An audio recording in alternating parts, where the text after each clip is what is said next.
Welcome to the Small Business Made Simple podcast, brought to you by socialmediaandmarketing.com.au. Being in business is never easy, but it can be simple, or at least simpler.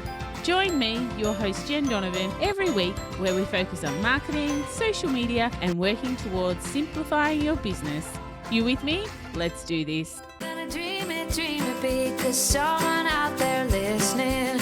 Everyone's got a voice to give, and it's time I heard you whistling, 'cause there's no point at all, in dreaming small. Why, hey there, my fabulous listener. Welcome to episode 139 of the Small Business Made Simple podcast. Thank you, as always, for lending me your ears today. I know you have lots of choices out there, and I really do appreciate you making me one of them. If you're a first-time listener, then hey, super welcome. If you're a return listener, then hey, super welcome for you. I'm so pleased to have you here and to have you back. I'm, of course, the host, Jen Donovan, and it's my job via this podcast, social media, and just about everywhere else that I hang out to make your business life simpler. This episode is brought to you by my 5-step marketing plan, which basically deals with the who, what, where, how, and why of running a small business and growing it using strategic marketing. Do you want to know more? Well, get in touch and book a discovery call, or follow me on my social media to find out more in the coming weeks. Oh, and my 6-week marketing mastermind is open again, only for the second time this year. So if you're keen to get involved in that, then just head to my website, which is at socialmediaandmarketing.com.au, and click the Work With Me tab, and you will see my 6-week marketing mastermind program under that, with all the details, with all the answers to all your questions. I would love to see you there. There's only 8 spots, so you do have to be a little bit quick with that. But today on the podcast, we are myth busting. Just those words remind me of the countless hours I sat with my boys watching Mythbusters. Did you know that show? My kids loved that show. In fact, I'm pretty sure they still do love that show. It was very interesting to watch some of the myths they bust, for sure. But we are busting 5 much less labour-intensive myths. But you know what? Just as important for small businesses. So let's get into it. Myth number 1. Advertising and marketing are the same thing. I think my marketing hairs on the back of my neck just stood up. No. The answer is just no. Marketing and advertising are 2 very different things. Think of a cake. Advertising is a slice of that cake. Marketing is the whole cake. So marketing and advertising have the same goal, to get business and to get your business in front of more buyers. But they aren't the same thing, even though they're both trying to achieve the same goal. Advertising is simply a single strategy that falls underneath the umbrella of marketing. So in a nutshell, if you pay to serve an ad to your audience, you are advertising. And if you're using a much broader approach to reach your audience, you are marketing. And remember, marketing is everything. So if you are only advertising, then you are missing out and leaving a lot of money on the table. So make sure, have a look at your strategy and be really aware of what the difference between advertising and marketing is. Myth number 2. You need to have the gift of the gab to be good at sales. No, you don't. And frankly, these days, I think it might actually help you if you don't have the gift of the gab. Sales is so much more about listening and active listening with intent. It's not about knowing everything there is to know about a particular service or a particular product. It's about knowing everything you can about your customer or client, though, and how that product or service you're trying to sell them can solve their problem or their roadblocks or their challenges, or absolutely delight them. Sales is so much about asking quality questions and building trust and having clarity and tailoring and listening and building of relationships. Just talking at someone because you know everything and you just need to let them know how much you know will often cause the customer to start walking backwards and, of course, right out of your world. It's like above. If you're only doing advertising, then you're missing out on sales. So if all you're doing is talking, then you're missing out on sales because you're not listening. Sales is not hard. In fact, it should be simple, or at least simpler, if you learn to actively listen to the problems of your customers and actually solve those problems by creating the sale around it. All right, myth number 3, social media is free marketing. Oh dear, it's really not free. And this is the one that probably I have the biggest bugbear about, is when people, just advertise, I only do social media because it's free. And it's just like, well, it's not free. And social media shouldn't be the only marketing strategy you have. And you definitely shouldn't be on social media just because you think it's free.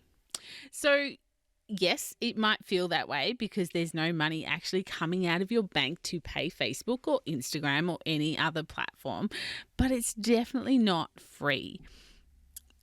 How much are you worth an hour is the question you really need to ask yourself. If you gave up your business tomorrow and went to work for someone else, how much an hour would you need, or how much an hour do you think you deserve?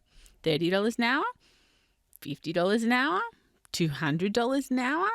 Well, whatever that figure is for you, that's what it's costing in your business. So if you spend 15 hours a week doing social media marketing or being on social media for your business, and your hourly rate is, say, $50 an hour, then each week your social media is technically costing you $750. So if we look at that from a strategic point of view, are you getting $750 worth of sales or leads from social media? No. Well, then perhaps we need to look at your strategy, your content, your value adding content, and possibly outsourcing to someone who does these things not only cheaper than you, but are better at it than you. Free in business is never free because time is time is the only resource we can't make more of. So please, if you are on social media, put a cost against it, even if it's just in a spreadsheet or in a ledger. It is costing you money because your time is worth money. So put a dollar figure on yourself and then work out whether or not social media is bringing in a return on that investment. Myth number 4. People are always looking for the cheapest price. Busted. Absolutely not. Some people, absolutely. There are people out there who will always buy on price, but the majority of people aren't like that. People will compare your price if you concentrate on price. So if you are price driven, then you will attract those people who are price driven, and they will be the one who will want it the cheapest. But really, this is where human-to-human marketing really comes in. The large majority of people want to get to know, like, and trust who they are buying from. They want a great experience from who they are buying from. Whether it's online or offline, you can still provide a great experience. And they want benefits over features, over price when it comes to your products and services.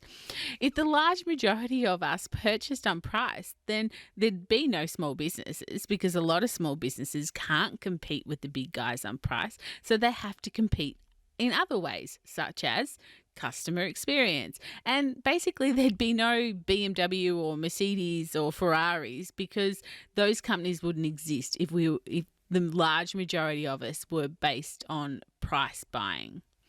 Look at the people who sell what you sell, but perhaps charge more for it. What do they offer that you don't?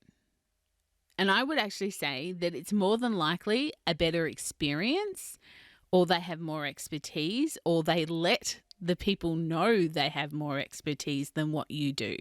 So quite often our competitors aren't better at what they do. They are better at marketing what they do, and therefore like attracts like. People buy why you do it. They don't buy what you sell. I think Simon Sinek said that many years ago. People buy why you do what you do. They don't buy what it is that you sell. That's why people are so passionate about their businesses that do so well. People buy their why. So people who are really passionate about their businesses, they are more likely to do well because they project that onto their customers, and their customers and potential customers know their why. So what's your why? Do you know why you do what you do? Because if people are buying why you do it and you don't know why you do it, then perhaps that's one of the little cogs in your marketing wheel that you can actually fix. All right, last one, myth number 5. The way to make money is to have more things to sell. More choices equals more dollars. This is really so often not the case. And I have experienced this personally. So when I had my retail business, we started off in a small shop, and then we had 2 shops, and then we actually had one big shop. So we took 2 shops into one big shop. Now, our business as a turnover, I think from memory, was like 4 times as much or 5 times as much, because we had such a great location and, we had so much choice for people. But my profit did not follow that. My profit was not 4 times or 5 times more. My turnover was, but my profit was not. So I had more things to sell, but I wasn't necessarily making more money. They say a confused buyer doesn't buy. Too many choices makes for a bad customer experience. That may or may not be true in your business, but the point I'm trying to make is if you are wanting to grow your business, looking to expand what it is that you sell may not necessarily be the best option. Think about the best restaurants in town. They probably have quite a small menu, maybe a page or 2, but definitely not 7 or 8 pages. A while ago, I went to an eatery. And they served their menu was like 101 Parmas to choose from, and my 3 kids absolutely love Parmas. But it was almost impossible to choose. I had 101 choices. I can't deal with that. It literally took me ages, and I think from memory, I actually gave up and asked my son or my husband, "Can you order for me? Because this is too hard for me. There are too many choices here." Some of the best cafes in my local town have really small menus. There might be 5 or 6 things that you can choose, but they do those things extremely well. And you love that the choice is so easy, and they change the menu often to keep things new and exciting as well. So rather than having a huge menu they never change, they have a small menu which they change often. Not to mention, I think it's a fabulous business decision as far as systems and processes go, absolutely for sure, because, there's less moving parts to deal with if you keep what you sell in a niche. So if you make candles, the idea isn't that you keep making more and more fragrances, but the fact that, if you want to become more profitable, what you need to do is get those people to come back over and over again to buy their favorites and refer their friends. That's a much better option than always trying to produce new product or get new people in. To become really profitable, you don't necessarily need more products. You need more repeat customers who will become raving fans, who will refer you to their friends and their family. So there you go. 5 marketing myths completely busted. To recap, advertising is marketing. No. You need the gift of the gab to be good at sales. No. Social media is free. No way. Your time is worth money. People always buy the cheapest the cheapest priced item. No, they don't. People buy why you do what you do. So find your why and share that with other people. Like will attract like. Don't have a race to the bottom on price. Offering people lots of choices will make you more profit. Most cases, no, it won't. You just need to get better at a pricing strategy and, a repeat customer strategy rather than bringing on more and more products. So I'd love to know which one of those myths that we just busted resonated the most with you. If you head into the Like-Minded Business Owners group, I would love to hear, as usual, any shifts in your marketing or your business from listening to my dulcet tones every single week. And talking about that, of course, to find the Like-Minded Business Owners group, just go to Facebook and type in Like-Minded Business Owners group and join. Or if you're already a member, Tell me which one of these resonated with you the most. And of course, I don't know whether you've noticed, but I've been doing some really short, sharp podcasts the last few weeks. I hope you're enjoying them. If you haven't seen those, they're like 3 or 4 minutes long, and I'm just dropping them on a Monday. So I would love you to tune in to those, as well as my longer ones, which drop on a Thursday. I'll be doing a series of the short ones, so make sure you tune in twice a week for a little while anyway. Not forever, just for the next little while. But that's it for episode 139. I hope you enjoyed this podcast episode, and if you did, please leave me a rating and a review. I would so appreciate you taking some time out of your day to do that, and maybe even share this episode with another superstar business owner who's doing that daily grind, who would love to hear about some marketing myths being busted also. Of course, massive love coming your way if you do either of those things. But I will be back next week for episode 140.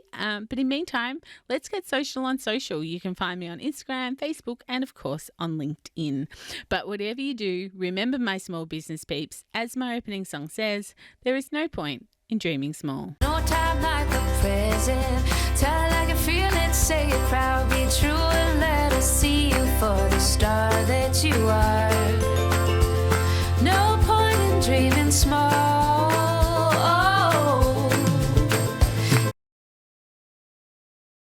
I would like to acknowledge the traditional custodians of the land, the Yorta Yorta people, on which I record this podcast and conduct my business today, and pay my respects to their elders, past and present. I extend this respect to the Aboriginal and Torres Strait Islander people here with us today as well.